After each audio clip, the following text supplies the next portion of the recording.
എല്ലാവർക്കും ഒരു പുതിയ വീഡിയോയിലേക്ക് സ്വാഗതം.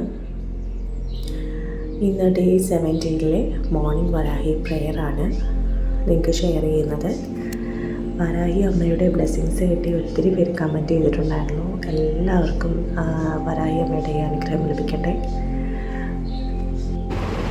വരാഹി ദേവിയെ വിശ്വസിക്കുന്നവർ ഉറപ്പായും ഈ വീഡിയോസ് കാണുക.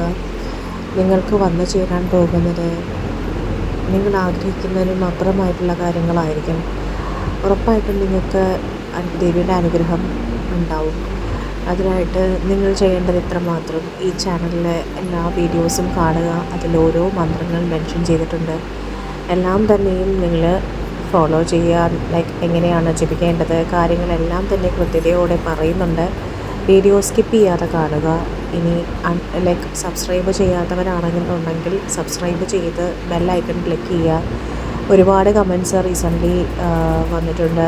ദേവിയുടെ അനുഗ്രഹം ലഭിച്ചു, അവരുദ്ദേശിച്ച പണം അവർക്ക് ലഭിച്ചു, ഒരുപാട് കാര്യങ്ങൾ അവർക്ക് നടന്നു കിട്ടി എന്നൊക്കെ കേൾക്കുമ്പോൾ വളരെ വളരെ സന്തോഷം തോന്നുന്നുണ്ട്. അതുകൊണ്ട് ഞാൻ മാക്സിമം ഈ ചാനൽ ക്രിയേറ്റ് ചെയ്യാനുള്ള കാര്യം തന്നെ ഞാൻ ഷെയർ ചെയ്തിട്ടുണ്ടായിരുന്നു. അതായത് എനിക്ക് വരാഹി ദേവിയായിട്ട് ഒരു അറ്റാച്ച്മെൻ്റ് ഉണ്ട്. കാര്യം എനിക്ക് എൻ്റെ അതിൽ ഒരുപാട് പ്രതിസന്ധികളുണ്ടായിരുന്ന ആ ഒരു ടൈമിലും ഭയങ്കര ദുഃഖത്തിലുണ്ടായിരുന്ന ഒരു സമയത്ത് പോലും എന്നെ ഹെൽപ്പ് ചെയ്തത് എൻ്റെ വരാഹി ദേവിയാണ്. അതുകൊണ്ട് തന്നെയും ഞാൻ ഭയങ്കര ബ്ലെസ്ഡാണ്. കാര്യം എനിക്ക് വരാഹി ദേവിയുടെ ആ ഒരു ബ്ലെസ്സിങ്സ് എങ്ങനെയാണ് എന്നുള്ള കാര്യം എനിക്ക് മറ്റുള്ളവർക്ക് പറഞ്ഞു കൊടുക്കുകയും എങ്ങനെയാണ് ആ മന്ത്രരീതികൾ എങ്ങനെയാണ് ജപിക്കേണ്ടതെന്നുള്ള രീതി എന്നാൽ കഴിയുന്ന രീതിയിൽ ഞാൻ പറഞ്ഞു കൊടുക്കുമ്പോൾ അവർക്കും ആ ഒരു ബ്ലെസ്സിങ്സ് കിട്ടുക എന്ന് പറയുമ്പോൾ അത് ശരിക്കും വളരെ സന്തോഷമുള്ള കാര്യം തന്നെയാണ്. അപ്പോൾ അതുകൊണ്ട് തന്നെയാണ് മാക്സിമം ഞാൻ ഈ വീഡിയോ ഷെയർ ചെയ്യുന്നത്. അപ്പം നിങ്ങൾ സബ്സ്ക്രൈബ് ചെയ്യുക, സൈഡിലത്തെ ബെല്ലൈക്കൺ ക്ലിക്ക് ചെയ്യാൻ മറക്കരുത്. നിങ്ങളുടെ പേരും ആവശ്യവും നാളും അടങ്ങുന്ന കമൻറ്റ് ഇത് ചെയ്യുക, എന്നെ താഴെ ചെയ്യുക. അപ്പോൾ ഇന്ന് ഡേ 17 മോർണിംഗ് പ്രെയറിലേക്ക് ഉൾപ്പെടുത്തുന്നതാണ് നിങ്ങൾ. അതുപോലെ തന്നെ വീഡിയോ വാച്ച് ചെയ്യുന്നവർ മുഴുവനായിട്ടും കാണുക, വീഡിയോ സ്കിപ്പ് ചെയ്യരുത്. വരാഹി ദേവി എന്ന് പറയുന്നത് വരാഹരൂപം കൊണ്ട ദേവി, വളരെ ശക്തി ആർജിച്ച് നമ്മൾ കണ്ണ് തുറക്കും മുന്നേ നമ്മുടെ ആഗ്രഹം സഫലീകരിച്ച് വരുന്ന ദേവിയാണ്. ഭയങ്കര പവർഫുള്ളാണ് ദേവിയുടെ ആ ഒരു ശക്തി എന്ന് പറഞ്ഞു കഴിഞ്ഞാൽ ശരവേഗത്തിലാണ്. നമുക്കത് പറഞ്ഞറിയിക്കാൻ പറ്റില്ല, അത്രയും ശക്തിയാണ്. അതുപോലെ തന്നെ ഇന്നലെ പൗർണമിയായിരുന്നു. പൗർണമി സമയത്ത് അല്ലെങ്കിൽ ആ ഒരു ദിവസം എങ്ങനെയാണ് ജീവിക്കേണ്ടതെന്നുള്ള കാര്യങ്ങൾ ലാസ്റ്റ് വീഡിയോയിൽ ചെയ്തിട്ടുണ്ട്. എല്ലാവരും അത് വാച്ച് ചെയ്യണം. അതുപോലെ ഇന്നത്തെ വീഡിയോ ഈ ഒരു മന്ത്രം എന്ന് പറയുന്നത് ഒരു സ്പെഷ്യൽ മന്ത്രമാണ്. അപ്പോൾ നമുക്കറിയാം വിശ്വാസികളല്ലാതെ കുറേ പേര് മോശം കമൻ്റ് ഇടുന്നുണ്ട്. അപ്പം ഞാൻ അവരെ ഒന്നും പറയില്ല, കാര്യം അവർക്ക് വിശ്വാസമില്ലാത്തതുകൊണ്ടായിരിക്കില്ലേ അങ്ങനെ ചെയ്തത്. അപ്പോൾ നമുക്ക് ഇത്ര മാത്രമേ ചെയ്യുള്ളൂ. മാക്സിമം നമുക്ക് നല്ലവരായ കുറച്ച് പേർക്ക് ദേവിയുടെ ബ്ലെസ്സിങ്സിനെ കുറിച്ച് അറിയുന്ന വ്യക്തികൾക്ക് അല്ലെങ്കിൽ അറിയാൻ ആഗ്രഹിക്കുന്ന വ്യക്തികൾക്ക് ഉപയോഗപ്പെടട്ടെ എന്ന് വിചാരിച്ചിട്ടാണ് ഈ ഒരു വീഡിയോ ചെയ്യുന്നത്. ഞാൻ അൺഎക്സ്പെക്റ്റഡായിട്ട് തുടങ്ങിയ ചാനലാണ്. കാര്യം എനിക്ക് വരാഹി ദേവിയുടെ സൈഡിൽ നിന്ന് എനിക്ക് ഒരുപാട് ബ്ലെസ്സിങ്സ് കിട്ടിയിട്ടുള്ളത് കൊണ്ട് തന്നെയും എനിക്ക് 4 പേർക്ക് പറഞ്ഞു കൊടുക്കുന്നതുകൊണ്ട് എനിക്ക് ഒരു തെറ്റുമില്ല. നമുക്കറിയുന്ന കാര്യം നമ്മൾ 4 പേരോട് പറഞ്ഞു കൊടുക്കുന്നതിന് എന്താ തെറ്റ്? ഒരു പൈസയുടെ ഒരു ചിലവോ കാര്യങ്ങളോ ഒന്നും തന്നെ വരുന്നില്ല, അല്ലേ? നമ്മളെപ്പോഴും എല്ലാവരും നന്നായിരിക്കാൻ വേണ്ടി മാത്രമേ ആഗ്രഹിക്കാവുള്ളൂ. അല്ലെങ്കിൽ ഒരാൾ നശിച്ചു പോട്ടെ, അല്ലെങ്കിൽ അയാൾ നശിക്കുന്നത് കണ്ട് എനിക്ക് രസിക്കണം, അങ്ങനെ പറഞ്ഞ് നമ്മളിരിക്കുമോ? അങ്ങനെ ചെയ്തിട്ടൊരു കാര്യമില്ല. അങ്ങനെ ചെയ്തിട്ട് ദൈവത്തിനെ വിളിച്ചിട്ട് എന്താ കാര്യം? ഒരു കാര്യവുമില്ല. മാക്സിമം നമ്മൾ നമ്മുടെ കാര്യങ്ങൾ അപേക്ഷിക്കുന്നതിന് മുന്നേ തന്നെ മറ്റുള്ളവർ എല്ലാ ആളുകളും നന്നായി ജീവിക്കണുണ്ടോ? അവർക്ക് ഇന്ന് ഭക്ഷണം കഴിക്കാൻ പറ്റിയോ? അവർക്കിന്ന് എല്ലാ രീതിയിലും അവർ നന്നായിട്ട് ഇരിക്കാൻ പറ്റിയോ എന്നുള്ള കാര്യങ്ങളാണ് നമ്മൾ ഫസ്റ്റ് പ്രാർത്ഥിക്കേണ്ടത്. അല്ലെങ്കിൽ അവർക്ക് അങ്ങനെ ഒരു സാഹചര്യം മോശമായ സിറ്റുവേഷനാണ് അനുഭവപ്പെട്ടതെങ്കിൽ അത് അവർക്ക് ഉണ്ടാവരുത്. അങ്ങനെയുള്ള കാര്യങ്ങളാണ് നമ്മൾ എപ്പോഴും ചിന്തിക്കേണ്ടത്. അവർക്ക് വേണ്ടി പ്രാർത്ഥിച്ചു കഴിഞ്ഞാൽ നമ്മൾക്ക് താനേ നമ്മുടെ ബ്ലെസ്സിങ്സ് വന്നോളും. ഞാൻ അങ്ങനെ ആഗ്രഹിക്കുന്നൊരു വ്യക്തിയാണ്. കാര്യം നമുക്ക് വേണ്ടി പ്രാർത്ഥിച്ചു കഴിഞ്ഞാൽ ഒന്നും നടക്കില്ല. മറ്റുള്ളവരെക്കുറിച്ച് അല്ലെങ്കിൽ മറ്റുള്ളവർ നന്നായിക്കോട്ടെ എന്ന് വിചാരിച്ച് നമ്മൾ പ്രാർത്ഥിച്ചു കഴിഞ്ഞ് കഴിഞ്ഞാൽ നമ്മുടെ കാര്യം നമ്മൾ അപേക്ഷിക്കുന്നതിന് മുന്നേ തന്നെ നമ്മുടെ ആഗ്രഹം അത് സാധിച്ചു കിട്ടും കേട്ടോ. അങ്ങനെ ഒരു ഇത് വിശ്വസിക്കുന്ന ആളാണ് ഞാൻ. അപ്പോൾ എല്ലാവരും നന്നായിരിക്കട്ടെ, എല്ലാവരും നല്ല രീതിയിൽ ജീവിക്കട്ടെ എന്നുള്ള കാര്യം മാത്രമാണ് എപ്പോഴും നമ്മൾ ആഗ്രഹിക്കേണ്ടത്. ദുഷ്ടരുണ്ടാവും, അതായത് ദൈവം സൃഷ്ടിക്കുമ്പോൾ നല്ലവരായ കുറേ ആളുകളെയും അതുപോലെ മോശപ്പെട്ട കുറേ ആളുകളെയും കലർത്തിയാണല്ലോ സൃഷ്ടിക്കുന്നത്. അപ്പോൾ നമുക്ക് മോശപ്പെട്ട ആളുകളെ കൊണ്ട് നമുക്ക് മോശമേ സംഭവിക്കുള്ളൂ, ഒരിക്കലും നല്ലത് സംഭവിക്കില്ല. പക്ഷേ നമ്മളെപ്പോഴും ശ്രദ്ധിക്കേണ്ട ഒരു കാര്യമെന്ന് പറയുന്നത്, മോശപ്പെട്ട ആളുകൾ നമ്മളെ വിഷമിപ്പിച്ചാലും നമ്മൾ ദൈവത്തിൻ്റെ ഭക്തിയാണെന്നുണ്ടെങ്കിൽ നമ്മളെപ്പോഴും സേഫായിരിക്കും, ദൈവത്തിൻ്റെ കൈക്കുള്ളിൽ സേഫായിരിക്കും. അതേസമയം മോശപ്പെട്ട വ്യക്തിക്ക് അതിന് തക്കതായ ശിക്ഷ ലഭിക്കുകയും ചെയ്യും. നമ്മളായിട്ടൊന്നും ചെയ്യേണ്ട കാര്യമില്ല, ബാക്കിയെല്ലാം ദൈവം നോക്കിക്കോളും. അങ്ങനെ ഒരു പോളിസി, അങ്ങനെ ഒരു കാര്യമുണ്ട്, ശരിക്കും വാസ്തവമാണ്. എല്ലാ മോശപ്പെട്ട ആളുകളെയും ദൈവം രക്ഷിക്കുന്നു, അല്ലെങ്കിൽ മോശപ്പെട്ട ആളുകളെ നല്ല രീതിയിൽ വളർത്തി വരുന്നു എന്നൊക്കെ കുറേ കമൻറ്റിങ് ഞാൻ കണ്ടിട്ടുണ്ട്. പക്ഷെ അങ്ങനെയല്ല കേട്ടോ. അവരെവിടെ വരെ പോകുമെന്ന് ചിലപ്പോൾ ദൈവം വാച്ചിയിലുണ്ടാവും. അവർക്കുള്ള ശിക്ഷ എപ്പോഴായാലും അവർക്ക് കിട്ടും. ചതിച്ചും വഞ്ചിച്ചും ജീവിക്കുന്നതൊന്നും അത്ര വലിയ ക്രെഡിറ്റുള്ള കാര്യങ്ങളൊന്നുമല്ല, അല്ലേ? ചതിക്കുന്നവർ ചതിക്കും, ലൈക്ക് പല രീതിയിലായിരിക്കാം. പണമിടപാടുകളായിരിക്കാം, ചിലപ്പോൾ ചെറിയിലകപ്പെടുക, അങ്ങനെ പല രീതിയിലുള്ള കാര്യങ്ങളായിരിക്കാം. പക്ഷേ അവർക്കൊക്കെ ഒരു ദിവസം ഉണ്ട്, ഒരു ദിവസം എല്ലാം കൂടെ അവരുടെ തലയിലേക്കാവും. അന്നേരം അവർക്ക് ആരും ഹെൽപ്പ് ചെയ്യാനുണ്ടാവില്ല. അങ്ങനെ ഒരു സിറ്റുവേഷൻ ദൈവം അവർക്ക് കൊടുക്കും. അങ്ങനെ ചതിച്ച് അവർക്ക് ആ ഒരു പണം കൊണ്ട് അവർ ഒരിക്കലും നന്നാവാൻ പോകുന്നില്ല, അല്ലേ? നമ്മളെ ജീവനോടെ ഇരിക്കുന്ന നമ്മുടെ പാരൻസ്, അവരാണ് നമ്മളെ കാണപ്പെട്ട ദൈവമെന്ന് പറയുന്നത്, അല്ലേ? നമ്മുടെ പാരൻസിനെ മറന്നിട്ടുള്ള ഒരു പരിപാടിയും നമ്മൾ ചെയ്യരുത്. എപ്പോഴും അവരുടെ അറിവോടുകൂടി ആയിരിക്കണം. ഇപ്പോൾ ഈ ഒരു ചാനൽ വാച്ച് ചെയ്യുന്ന ചെറിയ കുട്ടികൾ കാണുമല്ലോ, അവർക്കും കൂടെ കേൾക്കാനായിട്ടാണ് പറയുന്നത്. ഒരിക്കലും നമ്മുടെ പാരൻസിനെ നമ്മൾ ദുഷിച്ച് പറയുകയോ മോശമായ രീതിയിൽ ചിത്രീകരിക്കുകയോ അങ്ങനെയൊന്നും ചെയ്യരുത്. എപ്പോഴും അവർ മാത്രമേ ഉണ്ടാവുള്ളൂ. നിങ്ങൾക്ക് നിങ്ങളുടെ ഈ ഒരു പ്രായത്തിൽ ചിലപ്പോൾ എന്തും തോന്നിയേക്കാം, പല രീതിയിൽ. അത് നിങ്ങളുടെ ആ ഒരു പ്രായത്തിൻ്റെ പ്രോബ്ലമാണ് എന്ന് കരുതി നമ്മൾ ഡിസിഷൻ എടുക്കുമ്പോൾ ജസ്റ്റ് ഒന്ന് നമ്മുടെ പാരൻസിനോട് ചോദിക്കുക, ഞാൻ ഇങ്ങനെ ഒരു കാര്യം ചെയ്യുന്നുണ്ട്, അത് ഓക്കെ ആണോ? അവർക്കത് എങ്ങനെയാണോ അതനുസരിച്ച് നമ്മൾ മുന്നോട്ട് പോവുക. കാര്യം നമ്മൾ എവിടെയെങ്കിലും നമ്മുടെ സ്വഭാവം വെച്ചിട്ട് ആ ഒരു കാൽക്കുലേഷൻ നമ്മളെക്കാളും കൂടുതലും പാരൻസിനറിയാം, അല്ലേ? ഞാനിത് പറയുമ്പോൾ നിങ്ങൾക്കത് എത്രത്തോളം മനസ്സിലാക്കുന്നുണ്ടെന്ന് എനിക്കറിയില്ല. ഞാൻ ഈ പറയുന്ന നല്ല കാര്യങ്ങൾ നല്ല രീതിയിൽ എടുക്കുക, ഓക്കെ? ഒരിക്കലും പറയുന്നില്ല നിങ്ങളുടെ മൗലിക അവകാശമാണ് 18 വയസ്സ് കഴിഞ്ഞ് കഴിഞ്ഞാൽ നിങ്ങളുടെ അവകാശമാണ് നിങ്ങൾ എന്ത് ചെയ്യണമെന്നുള്ളത്. പക്ഷേ അതിന് മുന്നോടിയായിട്ട് ഒരൊറ്റ കൺഫർമേഷൻ പാരൻസിൻ്റെ സൈഡിൽ നിന്ന് ഉണ്ടായാൽ അത് അത്രയും വലുതാണ് കേട്ടോ. അതായത് ചിലർക്ക് അത്രയും കോൺഫിഡൻസ് ആയിരിക്കും, അവർ ചെയ്യുന്ന കാര്യങ്ങളൊക്കെ ഭയങ്കര കോൺഫിഡൻ്റ് ആയിരിക്കും. അവർ ചെയ്യുന്ന കാര്യങ്ങളൊക്കെ അവർക്ക് ശരി എന്നുള്ളത് ചിലപ്പോൾ ശരിയായിരിക്കും, നല്ല രീതിയിൽ വരുന്നവരുമുണ്ട്. പക്ഷേ വളരെ വിരലിൽ എണ്ണാവുന്നവർ മാത്രമേ ഉള്ളൂ.